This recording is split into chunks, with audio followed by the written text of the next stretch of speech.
Let's get into this discussion now. The Democratic Alliance has slammed President Cyril Ramaphosa for calling Russian counterpart Vladimir Putin a valuable ally. This was during the BRICS summit. The second largest party in the current government of national unity says it does not represent its view, describing Russia as an authoritarian regime which has violated international law with its war on Ukraine.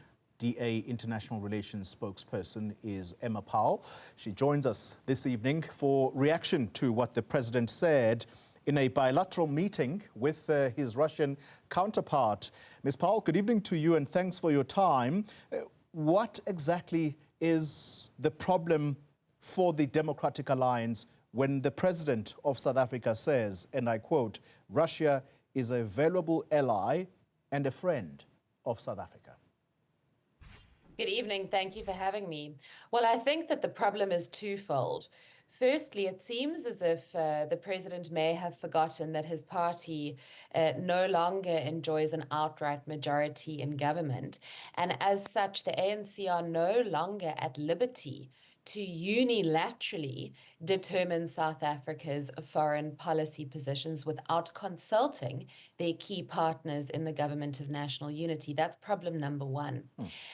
Secondly, is the issue that South Africa, in the previous term, I believe is a way to avoid having to condemn Russia outright, positioned itself as a mediator to the war that is being waged by Russia in Ukraine. And when a country has positioned themselves as a mediator, it really flies in the face of those mediation efforts for our president to be saying to one side of the party that they consider them to be a friend and an ally. It does not speak to non-alignment, it does not speak to neutrality, and it certainly does not bode well for South Africa's credibility as a neutral and impartial mediator. Yeah. And I think that those are the two key issues here. I mean, we can unpack some of the more intricate issues as well, if you'd like. Well, let's unpack this particular element from your leader, John Steenhuisen, because he is the one that is quoted in a statement as suggesting that these words from the president could jeopardize South Africa's international relations and trade opportunities at a time when the country is experiencing renewed economic optimism. What exactly is he referring to there? Well, if you were to look at foreign direct investments into South Africa, these are foreign direct investments that create jobs for South Africans, that put food on the table of ordinary South Africans. Roughly 58% of all foreign direct investment stocks come from the European Union. Now, of course, most European nations are NATO member states. So when South Africa's president goes and shakes Vladimir Putin's hand and says that we consider the Russian state to be a friend and an ally, it certainly flies in the face of shoring up positive sentiment with our European partners who have consistently shown goodwill in terms of investing into South Africa. And let me just include here that this is trade that's based on the principle of beneficiation. So foreign direct investment into companies where they've got headquarters and manufacturing outlets here in South Africa. This is not an extractive relationship as we see with a number of other countries in the global south. Secondly, we know that we've put a huge amount of effort, both as the Democratic Alliance and as the Government of National Unity, into stabilizing our relationship with the United States of America.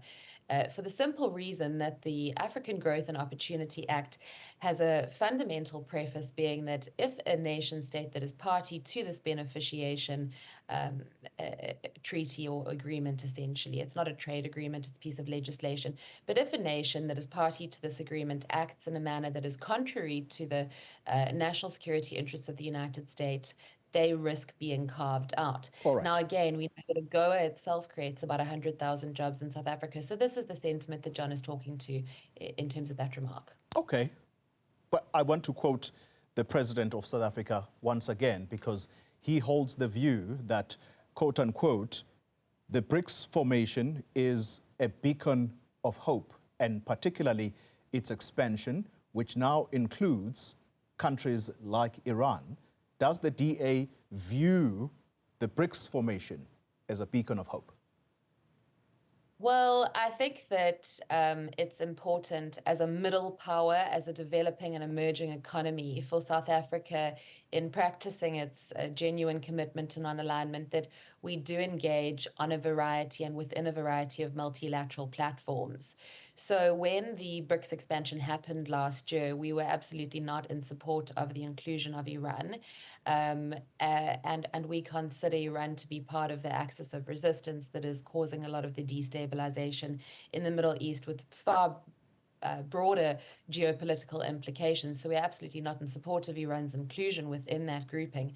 That said, we must tap into and continue to pursue partnerships with our allies in both the global north and the global south. Right. So I don't believe that per se South Africa's seat at a BRICS table is contrary to our constitutional values, or it undermines our multilateral, bilateral trade with partners in the global north or with the Bretton Woods institutions. I think that as a non-aligned state, as a sovereign state, we should be free to engage where we are able to shore up support for programs that invest into domestic economic growth, infrastructure development, and so forth.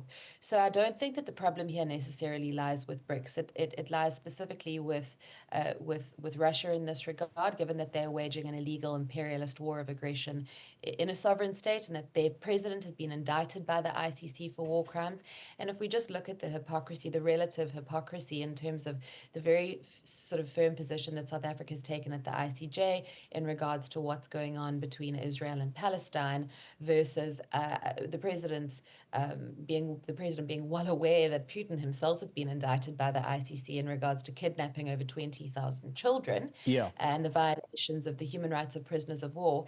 It just seems as if we are deviating from our commitment to non-alignment, and this is where we are concerned. All right, Emma, very briefly, please. If Russia is violating international law by waging a war against a sovereign state, Ukraine, in this instance, and this is the view that you hold as the DA, how do you characterize what Israel is doing against the people of Gaza and against UN installations in southern Lebanon? Absolutely. So the DA has been very clear from the beginning, and our position has been misrepresented in the run-up to the election for a variety of political means. We have condemned the violation of the protocols to the Geneva Convention by both parties to this war. We have condemned, of course, the killing of any innocent civilians. We have called on Israel we've called for an immediate ceasefire. We have condemned the what we consider to be illegal Israeli settlements on the West Bank. Is Russia violating international law, Emma Powell? Well, according to proclamations from the United Nations Security Council, they are absolutely acting in violation of the United Nations Charter, and given the indictments at the ICC, again, a violation of international law. Ukraine is a sovereign state with Israel? a democratic government. Well, the situation in Israel is slightly more complex in the sense that Hamas is not the democratically elected government of the people of Palestine. And so we have called for Israel to cease operations. We have called for a ceasefire. But it is not as simple as talking about two sovereign states. No, I'm talking in specific reference to UN installations.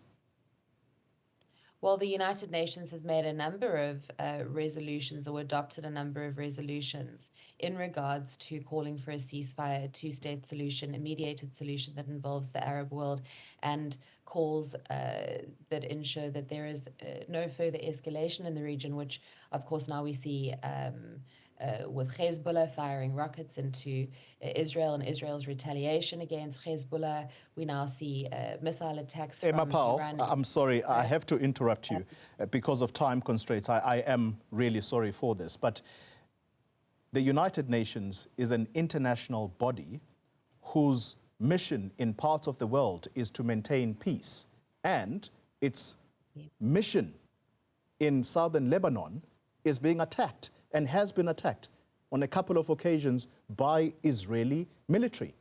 Is that not a violation of international law?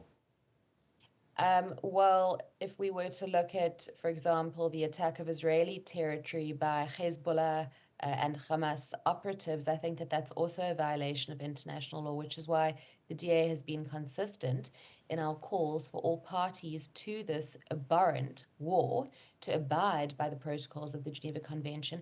And furthermore, we have called for a ceasefire. So we're unable to pick winners and losers. This abominable situation in the Middle East started on the 7th of October last year when Hamas killed over 1,200 innocent Israeli civilians and kidnapped over 200 civilians, many of which are still being held hostage. And so we've called for a ceasefire, a mediated solution. We've condemned any violations of international law. We have condemned illegal Israeli settlements on the West Bank. We've called for democratic elections to be held and facilitated by the Arab world. All right. And so I don't think that it's necessarily as clear-cut as two sovereign states. Okay. But we have absolutely condemned the violations of international law, and we have called for an out-and-out ceasefire. Emma Powell is the DA's international relations spokesperson. Thank you very much for your time.